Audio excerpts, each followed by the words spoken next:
Big பிளேயர்ஸ்லாம் நீங்கள் தூங்குறப்ப உங்கள் காசை திருடுறாங்கன்னு சொன்னால் நம்ப முடியுமா? மார்க்கெட் மேலேயும் போகல, கீழேயும் போகலை. ஆனால் உங்கள் கேபிட்டல் மட்டும் ஏன் காலியாகுதுன்னு எப்பயாவது யோசிச்சுருக்கீங்களா? ஒரு சின்ன கதை. நீங்கள் ஒரு ஐஸ்கிரீம் வாங்குறீங்க. அதை நீங்கள் சாப்பிடாமல் வச்சுட்டே இருந்தா அது மெல்ட் ஆகும் இல்லையா? கடைசியில் வெறும் கப்பு தாங்க மிஞ்சும். ட்ரேடிங்லேயும் இது தாங்க நடக்கும். அதுக்கு பேர் தான் தீட்டா டிகே. தீட்டான்னு சொன்னால் ஏதோ ஒரு டெக்னிக்கல் டேர்ம் மாதிரி தெரியுங்க.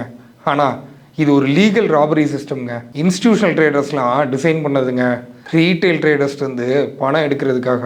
பிக் இன்ஸ்டிடியூஷனல் ட்ரேடர்ஸ், அதாவது அந்த பெரிய தலைங்களாம் மேக்ஸிமம் ஆப்ஷன் செல்லர்ஸாக தான் இருப்பாங்க. அவங்களுக்கு நல்லா தெரியுங்க, மார்க்கெட் மேலே போனாலும் சரி, கீழே வந்தாலும் சரி, இல்லை ஒரே இடத்துல இருந்து டைம் வேஸ்ட் பண்ணாலும் சரி, அந்த ஐஸ்கிரீம் உருவும் போது வர்ற லாபம் அவங்களுக்கு தான். அவங்க கிட்ட நிறைய கேபிட்டல் இருக்குங்க.